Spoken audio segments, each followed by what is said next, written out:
and if it's not so true, like look how many great bands, as they get more successful, they get worse. Yeah. Right? Like their best stuff is their earliest. Here's to being miserable forever. I love it.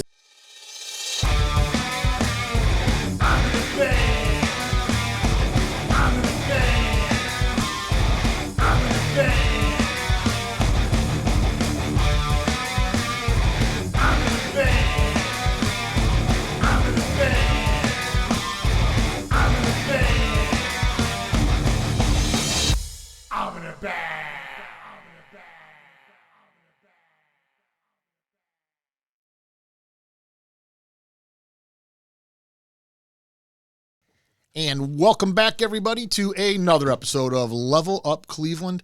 And this week we bring you from Apostle Jones, frontman Mikey Silas. Yo, what's up? What's up, man? Thanks for coming down. Thank you, man. Yeah, this is pretty exciting. Apostle Jones is a very well-known band. Locally, you guys are great. I mean, you guys definitely well-known, definitely very popular, have had their accolades handed to them. You guys have been won some awards through the years. You yourself has won some awards through the years. And aside from Apostle Jones, you also have some solo stuff that you've done yourself, which is a little peculiar to me because you do a lot of the Apostle Jones stuff also. So it's kind of like I'm curious to find out how that works. But thanks for coming down, and pretty awesome, dude. I mean, it's here we are. Summer's upon us. You guys is. I'm so excited about that. Yeah, you guys are going to be playing out again. I mean, the season started up again. Yeah, we just played a show last night. We opened for a band called Combo Chimbita. They're from Brooklyn, but they're like Colombian based. And it was a fantastic show, but it's our last show until now. This show was recorded a while ago, so this is okay. Just so everybody remembers. Yeah. So we're in April time right now. Right. Right, exactly. But yeah, our summer really picks up in June, and so we're gonna use the next couple months to sort of get some recording done and keep developing the sound with the current lineup that we have. Yeah, one thing that's cool about Apostle Jones is you guys are not void of members. No. And one thing I do find peculiar about that is you have two different mindsets when it comes to bands, I believe. You have the mindset of the smaller band, the three main power trio type thing. But I always find that people who add more to their band are more in it for the art purpose of things and more artistically minded. In other words, they find that they need something in their band. Artistically, it's missing something, and they don't hesitate to add that thing to the band, not even thinking about any other aspect of things. And that's how these bands grow to these size sometimes, because you have to have everything covered that you want artistically in these bands. Is that kind of how that works, do you think sometimes? Yeah, I mean, there's also the fact that there's 12 apostles, so we're working our way up to it. We're almost there. Is that really a goal? I think after a while it started to seem like, well, why don't we just go all the way with it? No, I really think that there is a certain level of genre that's kind of starts to become its own thing when you start adding different people who have different experiences in music, perform differently, grew up singing or playing in different types of bands already, and bringing all those elements together, I think not only helps create a visually good-looking band. It's fun to watch. There's always something to see on stage. But Absolutely. But most importantly, to your point, I think what it does is it creates something unique. And the idea of doing something that you can only see because it's this blend of people with this blend of experience and artistry or music is something that drives the band for me. We want the band to reflect the world that we experience and the world that we see in front of us.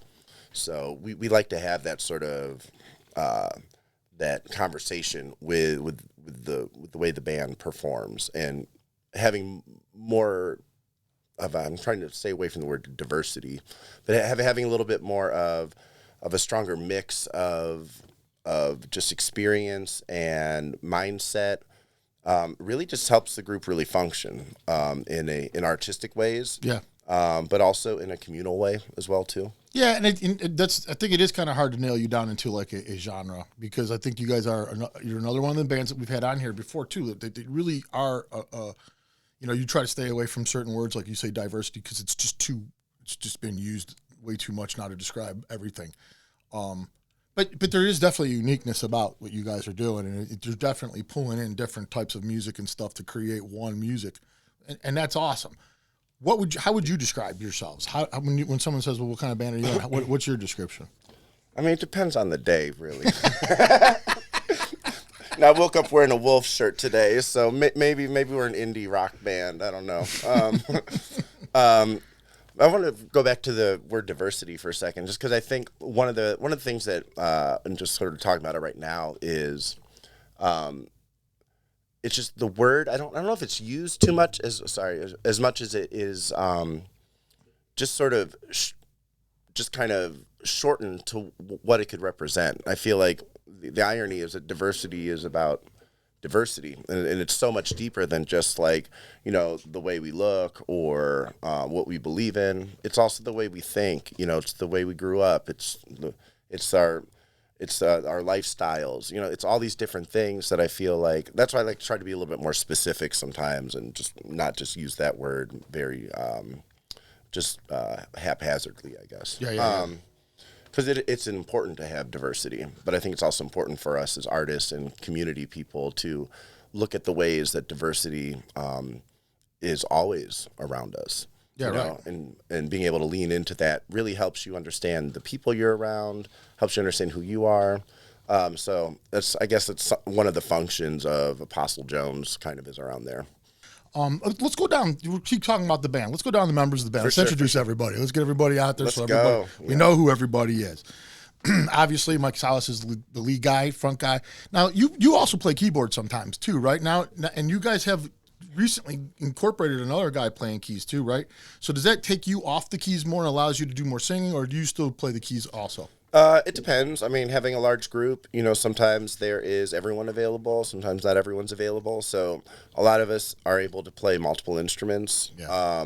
So I guess I hop back in keys if I need to. I just think that I am a self-taught keyboard player, and I write on keyboards, and I pound on them like I got no tomorrow for my life. But I do think that there's more refined keyboard players, and having a really solid keyboard, like a rhythm-oriented keyboard player, really frees up a lot of room in the rest of the band. Yeah. For solos, and we can really start working on dynamics a lot more. So it can carry the bottom end if it needs to. It can carry the higher end if it needs to. It can do a lot of things. Absolutely. Okay, so let's go down the line. Here's everybody we got in the band. We have Rayshawn Blake. Yeah, and Ray. he's another vocalist in the band. He helps play, but he's also your drummer. That's your drummer. Yeah, Ray's the drummer. He doesn't really sing with us that much, but he can sing. He's probably one of the more like... He can. Oh, he really can. Yeah, He won't. But I did read it said that they had great He's a great vocalist. He is a great vocalist. Yeah. We're just keep. Just be quiet back there. Just play the drums. Poor Ray. Rayshawn is just if you're having. He always has good advice too. Good. If you're getting in your head about some shit or whatever. Personal type advice too. He's like a good little counselor guy in the band. Absolutely. Oh, that's awesome to have one of those, man. He's kind of like that guy in Home Improvement, Mr. Wilson or whatever. Over the snare drum, he just pops his head up over the toms. Mikey, what have you thought about it from their side? I love it. Oh yeah, he's wonderful though. And you have the two girls backing up, doing the backups. You have Love Freely. Love Freely, a.k.a. Sade Young, a.k.a. Love Freely. And you also have Honey. And Honey Monet, yes. Honey Monet. And they're your two, that's your backup squad. That's the ones that are doing you got to have that in a band like what you guys are doing too. You got to have that. And you have a great version of that. They are absolutely phenomenal. Yeah. They are just so connected to each other because they work in other bands together. A band called A New Vibe. And another project called Mixed Feelings, and so they're best friends, and it comes through in the way that they harmonize and sing with each other, and really bring a lot of. Honey's also a great songwriter. We actually do Oh. one of her songs. She's a great illustrator. Yeah, Honey's fabulous, and Sade is also a great artist, a great writer, great messenger. She brings a lot of value to the way that people connect to the band. You know, both in the band and Right. audience wise too. So backup singers, but kind of like the way anything works. You know, all the parts are front and center in my mind. Yeah, and plus I think that it also adds. Anytime you have really good backup vocalists, especially female backup vocalists, it adds a great visual to the whole entire band. It's something else to watch. It's something neat to watch. They usually are doing stuff that's fun. I mean, it creates a fun part that a lot of bands are missing. So Yeah. it's another separator from where a lot Yeah, of they're bands- brilliant. Yeah. Really brilliant. We also have on trumpet Eric Levine. Eric Levine. Yeah. He's from Cleveland originally. And he is a tremendous bass player, and also tremendous trumpet player, and primarily does trumpet from what I know. For the most part, he has played bass with us in a couple gigs, but he comes to us via his time out in Denver, Colorado area, where he toured with the band. He did the jam band circuit for a whole decade almost. Oh. So he's kind of in Cleveland now, and back in Cleveland. And we met during a pandemic show at the Grog Shop. Kathy over at the Grog Shop put us on the same bill together, and we've been playing music together ever since. Cool, man. Cool. And that's cool that you guys, like you said, it's really cool that you have these guys. The trumpet player also plays bass, and everybody's so multifaceted in that way. That's awesome. And then we go to the bass player, Alex Zinni, who's also primarily a guitar player. He came into the band playing guitar first. When one of our former members left, he came in and took over that role, and then came back to play bass. And we have songs now where we flip flop in different parts. So the current guitar player Michael and Alex will switch on the sets sometimes. Alex is in a bunch of bands in Cleveland, one being Bro Dylan. Oh. So he's been doing music in Cleveland for a little while. And we met, I don't remember how we met. It was a few years ago. But Alex is just a tremendous human. And the fact that he'd never really played bass, as far as I know, in a band before, and then he's playing Stevie Wonder tunes when we do some covers, it just blows my mind. So he's a phenomenal musician. Yeah, he's a great musician in general. Then we have Michael Haberay. Yeah. And that is your guitar player. You got it on the first try. It took me a little while. Sorry, Mikey. But yeah. I had to read it though. I couldn't remember I'd be introducing people during sets. I'd be like, we got Michael Haberay. You look at me and go, Haberay. I got you, bro. That's a good name. It's a good name. Fabulous. Another Ray, as we were saying before. Oh, yeah, a lot of Rays. Because Ray Sean, that's Ray. Yeah, we got Ray Sean, Ray. We got Rick Ray Band right over here. Rick Ray. Yeah, Rick Ray. One of our favorites. Mike Friend of the show. Sade. Hey, honey. Yeah, Michael. So Michael is the sweetest, kindest, most thoughtful, dedicated, focused, honest, and hardworking individuals I've ever worked with. No kidding. Period. He is selfless. I'm gonna cry thinking about him because I love him so much. And he's one of those guys that comes in, sets everything up, and does everything before he even takes his guitar out of his case. Oh, really? Yeah. So he's the real responsible one in the band. Yeah, you might say that. But as the band's been growing, you know, we've been working together to get him more integrated and kind of running the practices and getting the rehearsals going and the charts out when we get sub players and everything. And funny little story about Michael is he and we met I lived over in Ohio City during the little dark period of the pandemic, 2020, 21. And Michael was living in Ohio City at the same time also. And every day you'd just be walking by the street or walking by the house down the street, Finally, I said, you know what, excuse me. excuse me, what is your sign? So, well, I'm a Libra. I was like, okay, that's interesting. Like, what do you do? Why, I'm a musician. I went to school for music, whatever. Oh, that's interesting. Maybe we'll play together someday. Walks by, continues to walk by. Eventually, we get together to jam one time, and I had mentioned Alex is playing guitar, and then he ended up leaving for a little bit. So in comes Michael at that point. Then Alex comes back, and Alex is playing bass now, and Michael's playing guitar. Oh, that's how that happened. So that's how he switched instruments. Yeah, but it's just the crazy thing is just the way the band all came together. It's like, I don't think Michael would mind me saying, like, he was just kind of in a period where he was trying to figure out how to connect to music again. And I think a lot of people in the band are connected in our desire to want to have music fit into our lives, and are wanting to see music bring the best out of each other. Got you. And I really feel like that's something that the universe or whatever, like, gravitated me towards Michael towards me. And everybody kind of in this band right now, right? Like, things are the pieces are really starting to fit into place right now. Because you have had some turnover through the years of the different guys. For sure.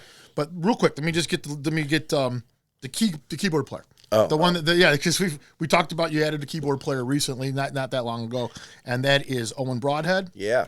He plays keyboards. Owen's the newest member because we had a different keyboard player who was in the band, Welshly Arms, and now back is. So during that little gap window period, he was playing with us.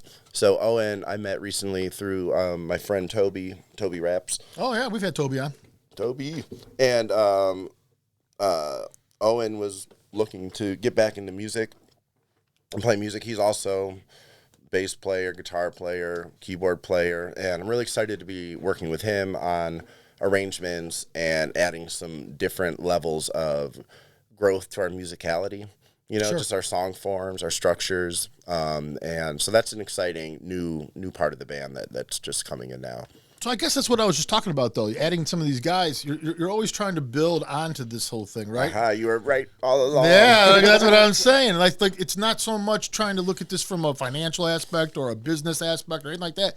This is just really a thing where you have a vision in your head, and through the process of bands and how this all works, you've kind of added things. And let's just be honest too, as you gain popularity and as the band gets a little bigger and stuff like that, it becomes a little easier to lure some of the better musicians into your situation that maybe you didn't have available to you at one time. Now people, you go to a musician and say, I'm Mikey from Apostle Jones. People's antenna go up now a little better and things. So you've assembled now what maybe is the result of some of that also. Yeah. Do you agree? No, it's yeah, for sure. I would probably, I think, I guess while you were saying that right before, I was just thinking about a lot of times what I do and what ultimately we do as a band is, we just kind of follow the path, if you will. I don't know. So you're just letting things happen instead of really trying to force the issue. For sure. Like sometimes it makes no sense. Like sometimes we'll look at each other, not like literally like why are you here, but like how is this working? Like what just happened? Like if you really think about it, all the things that have to go on in your life to get you to where you are at that moment with those people, it's phenomenal. So I think we look at each other and we have a lot of gratitude for the things that we've gone through in our lives in order to like be here today with each other. And I think that type of energy and that type of, I guess, manifestation, if you will, does its thing, baby. You know what I'm saying? Like, yeah. No, you're right. You're right. Not for everybody, though. See, that's the thing, I think it's a mindset thing. At the beginning of every astrological year, I told you we were talking about astrology. We're going to get into it. I knew it was going to come up eventually. But at the beginning of every, like, astrological year, which is, like, the first new moon in Aries, not to get too deep into it necessarily, but, I write a manifestation list for the year.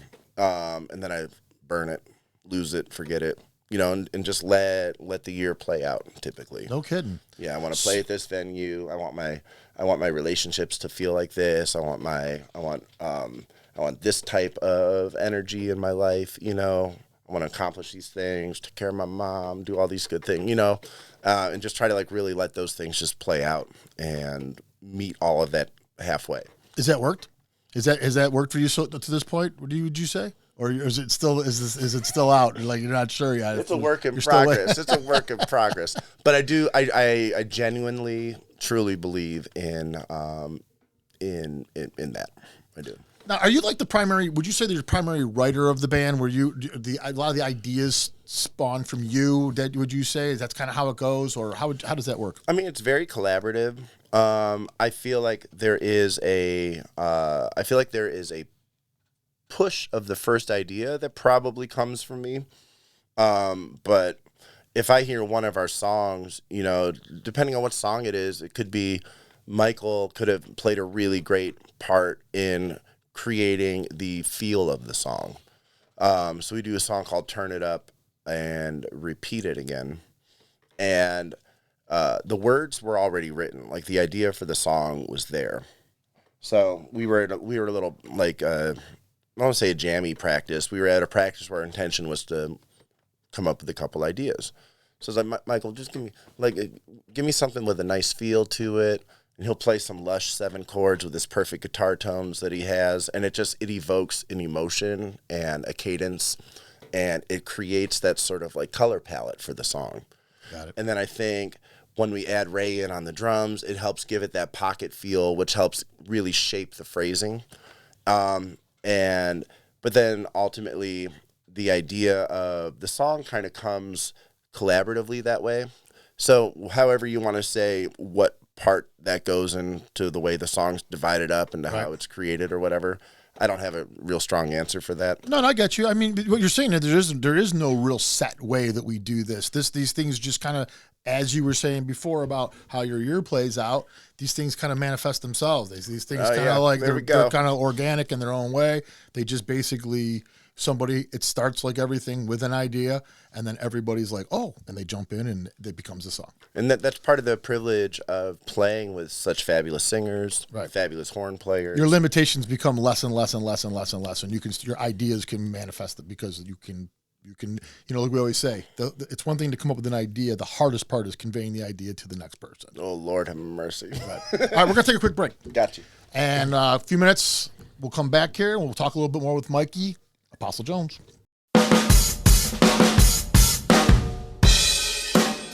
This June 10th, Level Up Cleveland Concert Series presents Bittersweet Revenge. You can try to live, but you have to try to die. Olathia.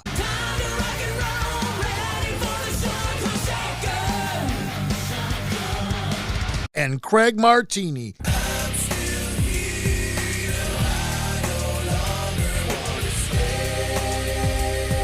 See them all June 10th at the Maple Grove Tavern. Show starts at 8 p.m. 21 or over. Go to levelupcleveland.com for tickets and information.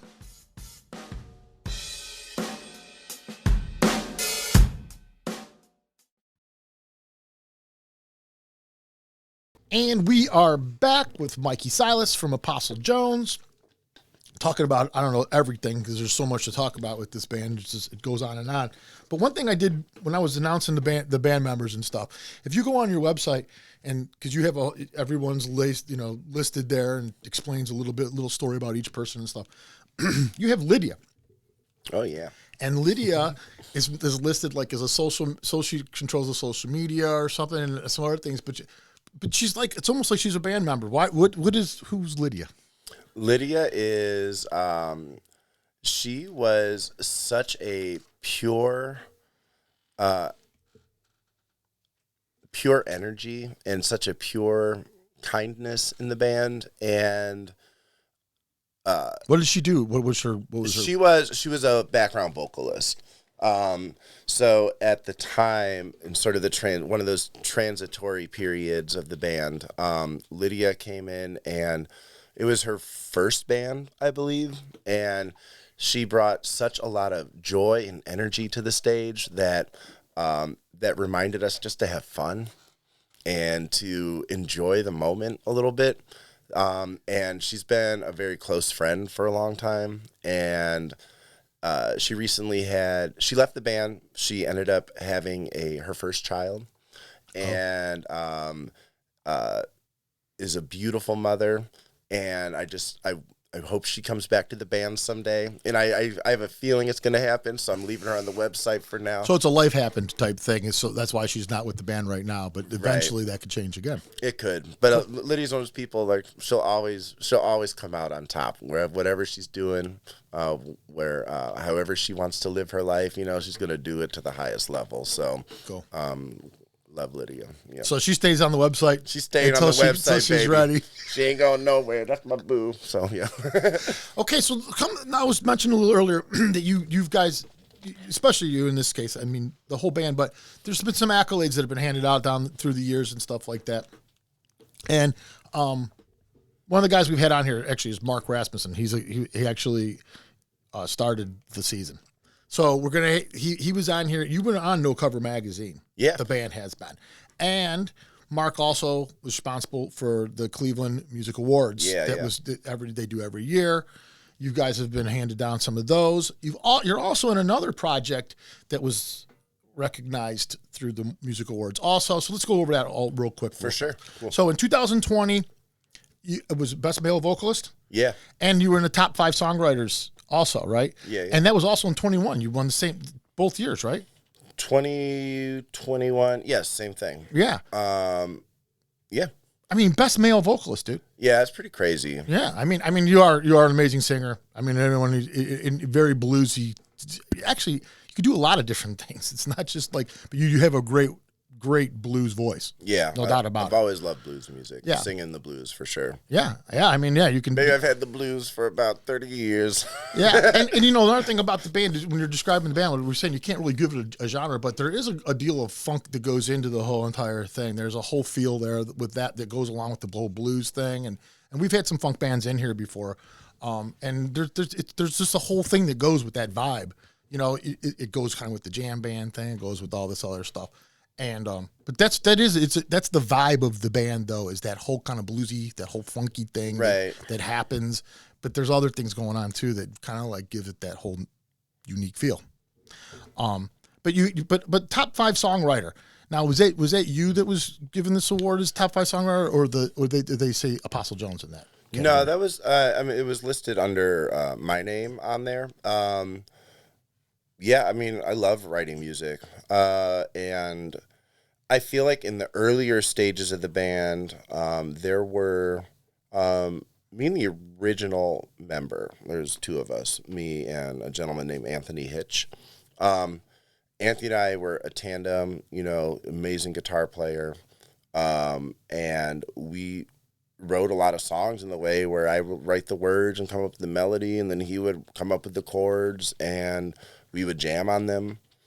We would just record it and then try to like go back and capture elements that worked really well. But I think during that 2020 year, a lot of shit happened in my life. You know, just like, I mean, obviously the world.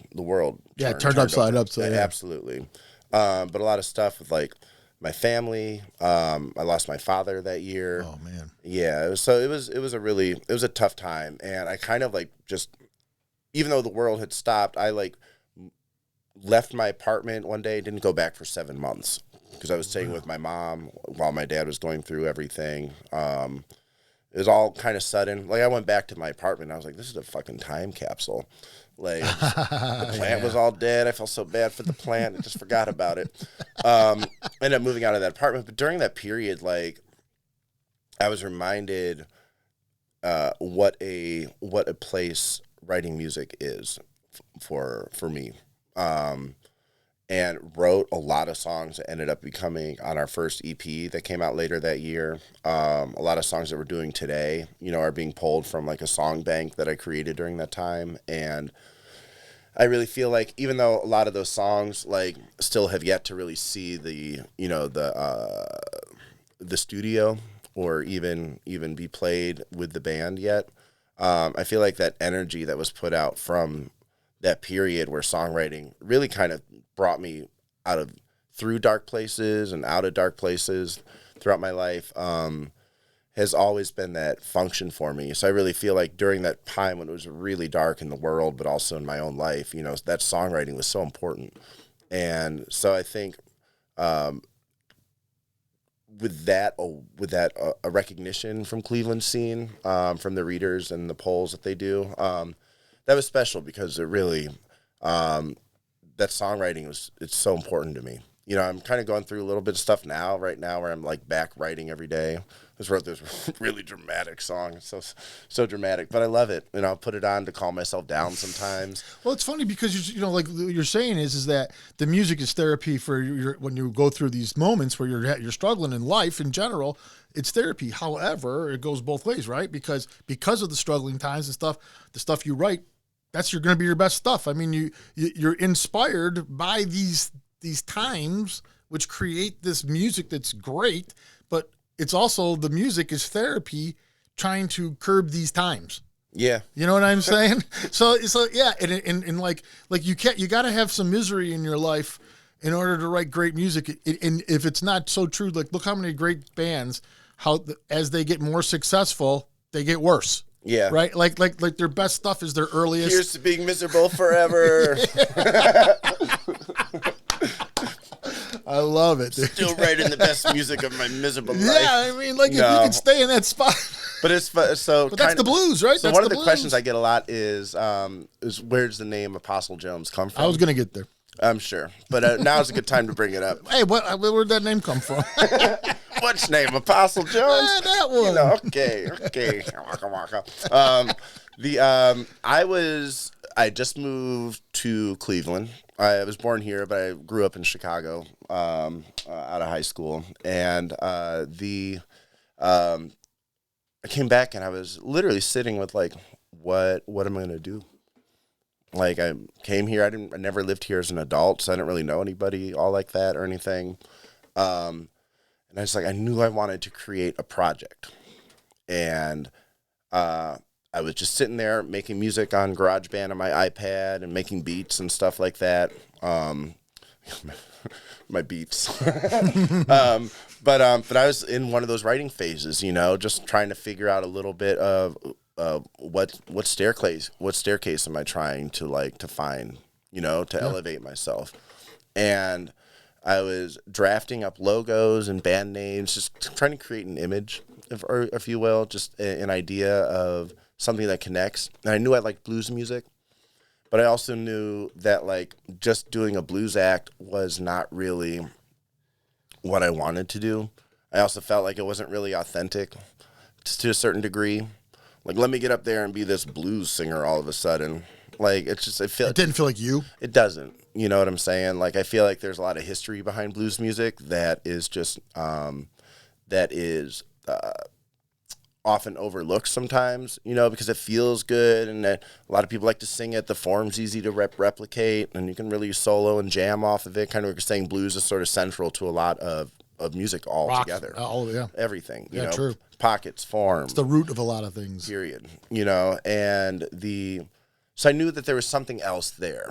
And at the time, there was a lot of music coming out that was more about like the messaging, if you will, you know, a different take on like a consciousness, you know, like not just about like if it's hip hop music, it's not just about tits and ass, you know, it's about, you know, the way the world is, you know, and how do I see myself, you know, how do people see me, you know, and so the little deeper questions. So I was like, I found that a lot of blues music, granted, you know, like we were talking about like that, you know, thriving as an artist from the harder times, if you will. Sure.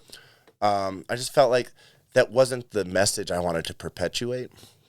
So I thought about what would blues music be like with this idea of like a higher vision or a story of overcoming something. A more positive message. A more positive, a more cathartic feel to it.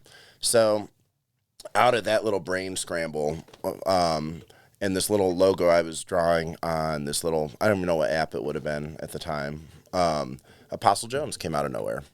I put it on Instagram. It was like April something, 2017. And then a year later, Apostle Jones started to actually become sort of an idea that would start to develop. So it was just kind of a funny little thing. So it's kind of related to blues music. Yeah, right. But trying to create a new blues almost. Yeah. You almost got to give it a new color.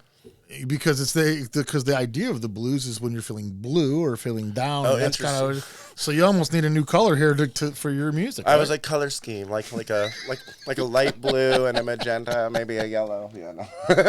I got you. Yeah. Interesting. So at some point you decide that you're going to go solo. You're going to do some solo stuff, and I always find that interesting because it's like like you can write songs. Obviously, these are songs you didn't feel like fit Apostle Johnson somehow, or was it just something you wanted more control over, or what was that? How do you do that? I think there's a lot of ways I can kind of answer that question. There's the side of it too, where it's just kind of like, I mean, I do music for a living, so sometimes you just gotta do the gigs by yourself. A lot of it too is the band is so large that the idea of getting everyone together and collaborating at the same time, doing everything at the same time, is also not very viable. So I don't really expect that. I got you. So rather than be like down and out about like, oh, the band can't get together today, whatever, it's a little bit more about like, how do I keep moving forward? How do we keep creating and developing ideas? Sure. So a lot of times some connection to the solo act is from there too. I think that there's also the element of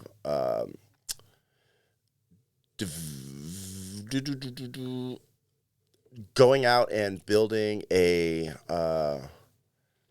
connecting with the community has always been a huge thing for me. I've always been a little bit of, like when I was a theater person, I was never really quite the theater guy, but I was in the theater community.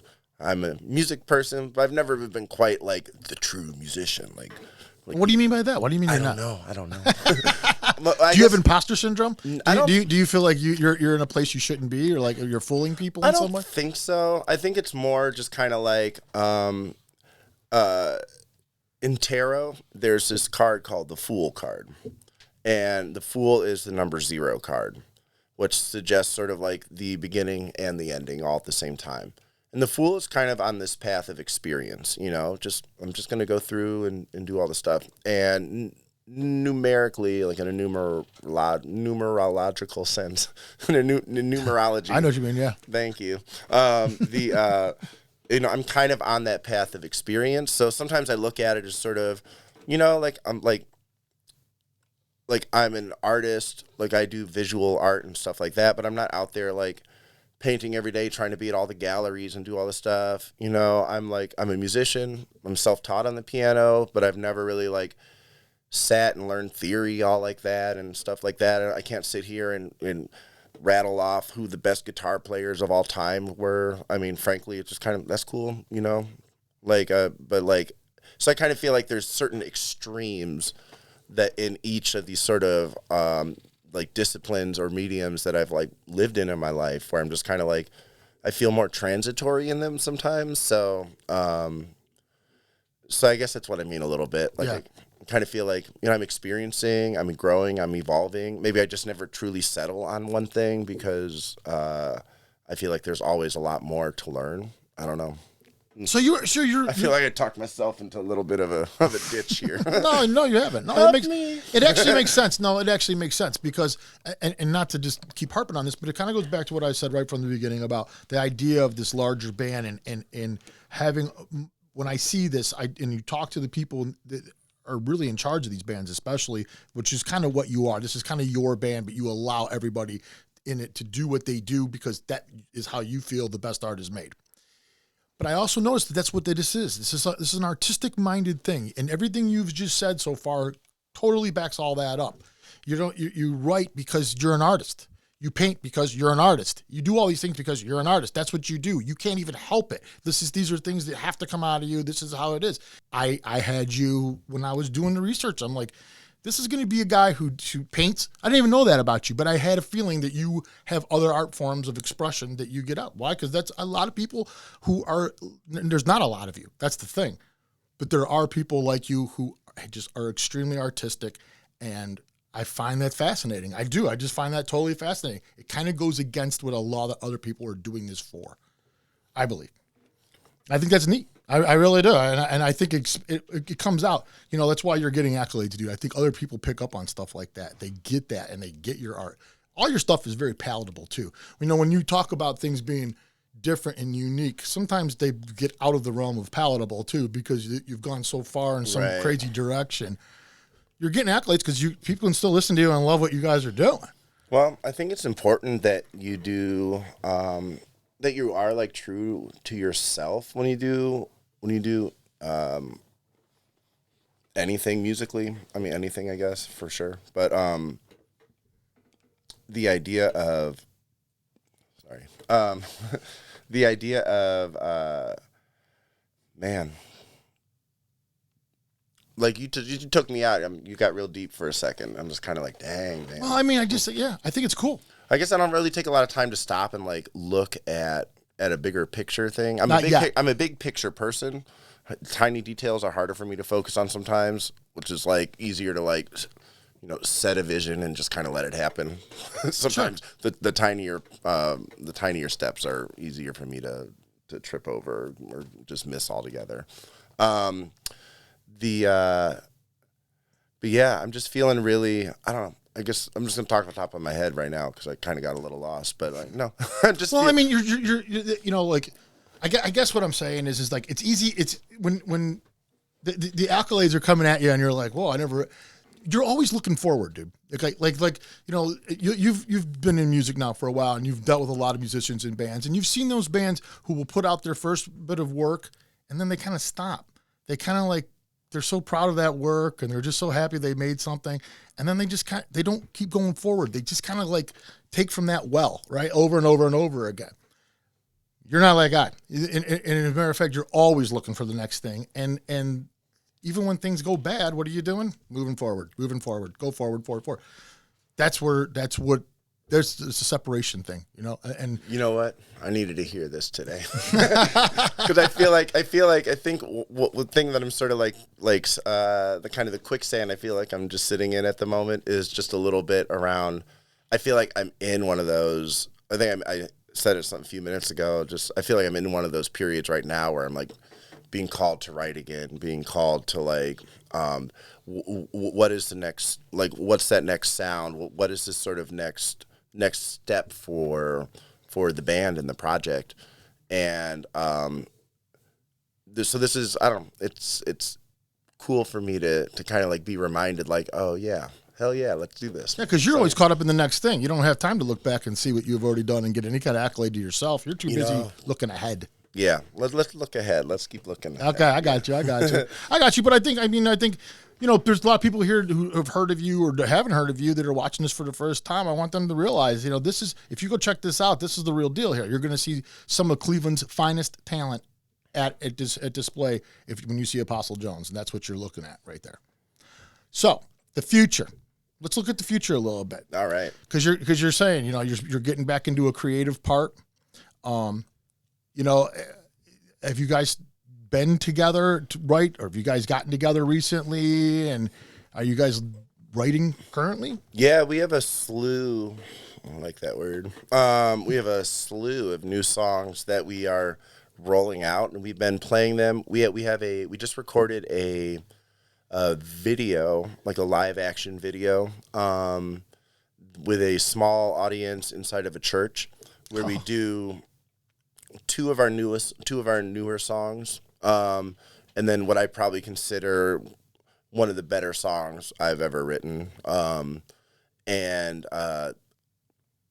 when this video drops, boy, so that's what this was. You went to a church and you made a video. Yeah, basically a music video for the song. Yeah, and we want it to be a vehicle so that when, obviously, since we have talked about the different. We didn't really go into depth about like the way the band was before, lineup wise or anything like that. But there's been a lot of evolution. So a lot of the stuff we have online is not currently representative of what the band actually is now. Yeah, and so we thought it was super important to do a project that represented the energy of the band, the people, the talent, and the skill and the range of the band. Yeah. So one of the ways we thought would be best to do that would be to do a recorded video, like a curated experience, with an audience, so we can kind of capture the sound, the feel, live experience, the live experience, and use that as a way to reintroduce the band to people who may have heard of it already, who are currently listening to it, to celebrate what it is right now with the people who are like, we're come out to our shows and, engage with us online and do all that stuff that really helps us feel that connection even more to the world around us through the music, but also allows us to introduce ourselves outside of the Cleveland market and develop and branch into just being a more national band, if not just regional for the moment. We just got back we played a couple shows in New York over the last couple excellent. years. Well, New York State. We ain't in New That's York cool. City. No, that's fine. That's fine. That's great, dude. I mean, like, getting outside of Ohio, getting outside of Cleveland is great. I mean, but if you can get outside of Ohio, that's great too. I mean, it starts somewhere, right? Yeah. Start somewhere. And you guys are good enough to where you can go as far as I think you guys take it. I do. And the fact that you have that forward vision, that's what separates some of these bands, is that work ethic. Yeah, I'm going to speak about the forward vision thing just because I feel like something's a little unresolved in my spirit about it right now. Because I feel like it's one of those things that, like, honestly, it's a struggle sometimes to stay forward thinking, to stay present enough to not get sucked into the past, but to be here, but also like vision oriented. And I feel like a lot of stuff with the experience and the mix of the band, there's a lot of motivation to always be inspired to move forward. So grateful for them, grateful for that. But I just think as an artist, especially in a city like Cleveland, that I feel like is so fabulous, but also has and there was a conference I went to this past fall called Futureland. And one of the topics of conversation around entrepreneurship and people who are working within the arts industry is this idea that a lot of artists carry like a scarcity mindset, which is like kind of like a growth like inhibitor. It kind of keeps you in sort of I don't know if this is the right way to use the word, like a liminal space, like we're not going backwards, we're not necessarily going forward. Almost like spinning your wheels a little bit. Exactly. And I feel like as artists sometimes in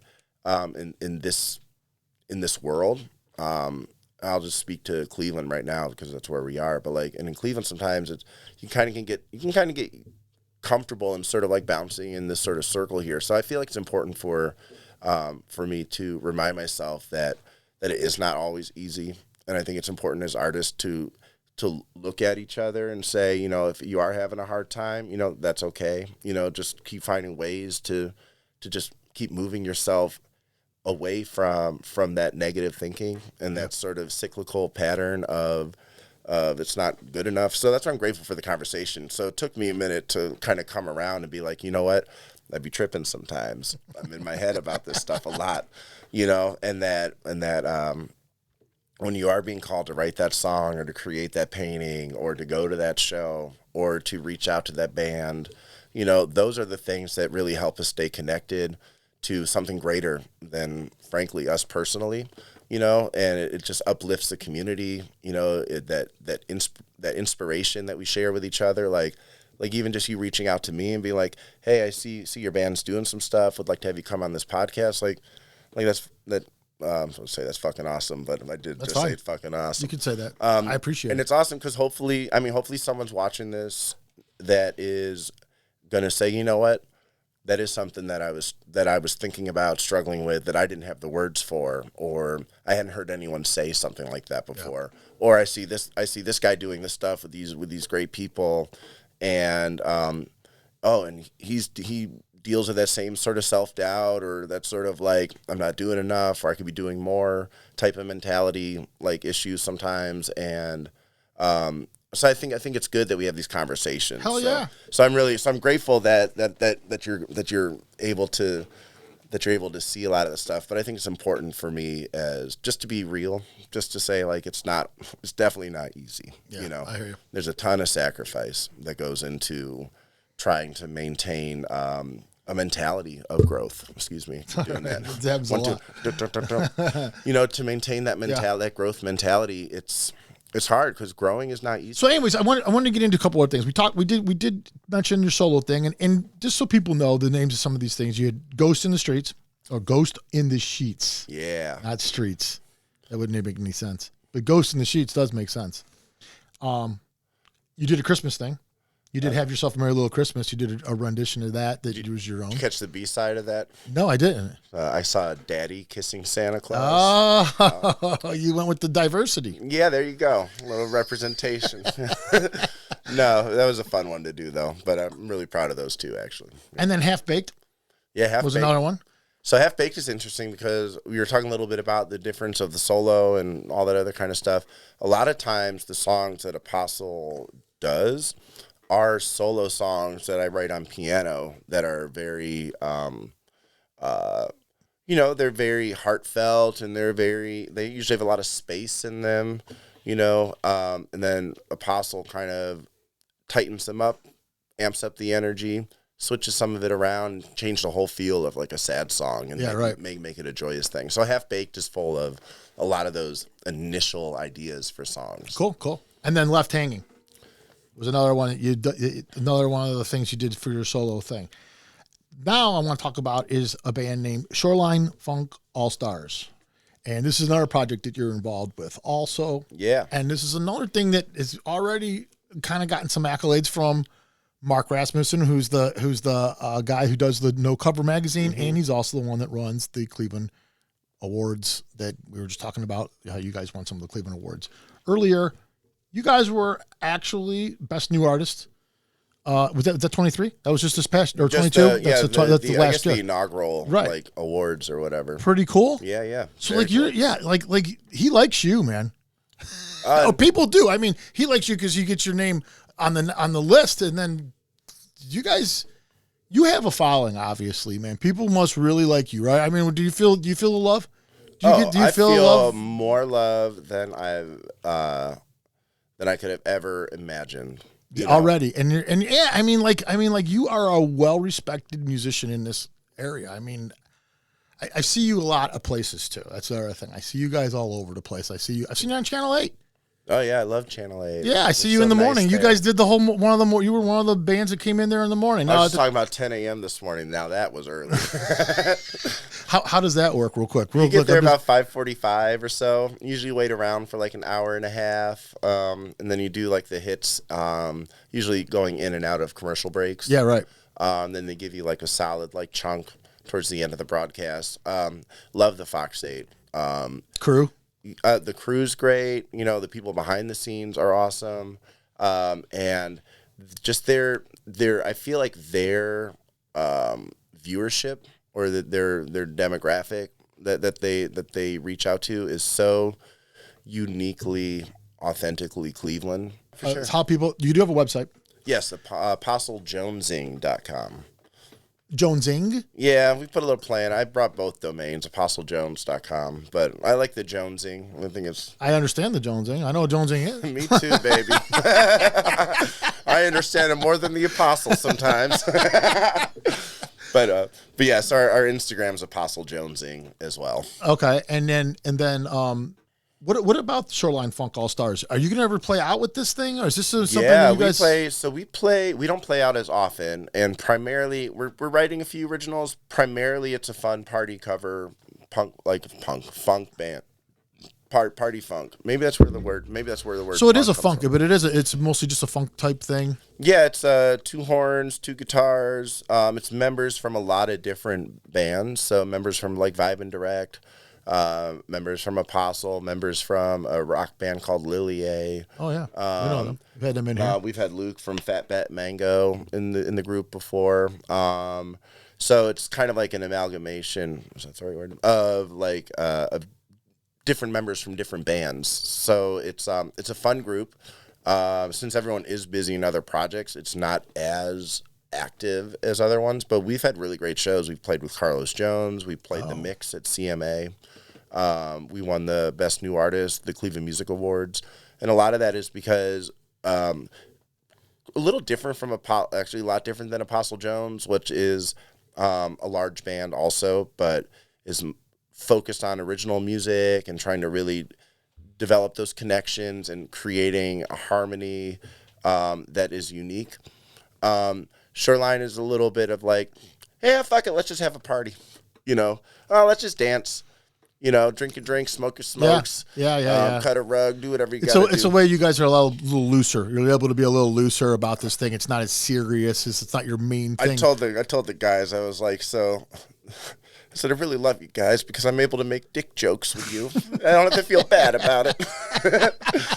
So it's got its looseness about it. It does. So it's kind of a chance for I think a lot of us to be like, hey, we do everything else we do with such a level of focus and attention to detail, and it means so much to us that to be able to come and just kind of like jam and play with some guys and grow musically a little bit. It's Shoreline's a lot of fun for that. Yeah. So cool. Shoreline just played Bright Winter this past really? February as well too. Oh, cool. That's a cool little event that they've been doing every year too. Yeah. That's another nice little thing that's going on. And on next week, June 10th, you're going to actually, you guys are playing out. Apostle's playing out. Apostle will be helping open one of the first a new tattoo festival that's going to be taking place in Mulberries on June 10th, and it is called Alter Ethos. It's headlined by Chelsea Pastel, Wanyama, and Vibe and Direct, and Apostle Jones, and there's a lot of should be a lot of fun. I mean, if you know those bands at all, you already know it's going to be a great crowd. It's going to be a lot of fun. But it's really also about creating that. It's creating a new safe community event. People get inked up. And I said, can we write into our little contract that we can all get free tattoos or something? So we're working on that. But the opportunity for people to come down and experience a new festival, I think it's going to be a great time. And I know good people are running it. And good people are putting their heart into it. And so it's going to be a fabulous event. I just know it is. Sweet, man. Yeah. All right. That's awesome. That was a lot. Right. But we've still got a lot to cover next time you come on. I'm telling you, we're going to get back on here. I look forward to it. Yeah, this man. This is real cool. Yeah. All right. So, apostlejonesing.com. .com. That's your website. Yep. You check. I've looked at the website. It's very cool. Everything you need to know is on the website. Next week, June 10th, you're going to be playing at the festival. Yeah, Alter Ethos. Alter Ethos. Yep. Where's that at again? Mulberries on the west bank of the Flats. Okay. Well, there you go. So there'll probably be an opportunity to play some. We were talking about doing like band versus band beach volleyball. Oh, yeah. The weather should be good too. June 10th. You should be. Is it indoor? Outdoor. They have outdoor. They have an indoor and an outdoor function there. Really? Cool. Yeah. Mulberries has a whole lower gymnasium level. Oh, really? Yeah. It's been. Cool. Mulberries is pretty. It's pretty cool. It's pretty big actually too. But they have a little outdoor volleyball court, it should be a lot of fun. Cool. Yeah. One of these days. All right, guys. That's it from us. We'll see you guys next Sunday. We're out. That'll be fine.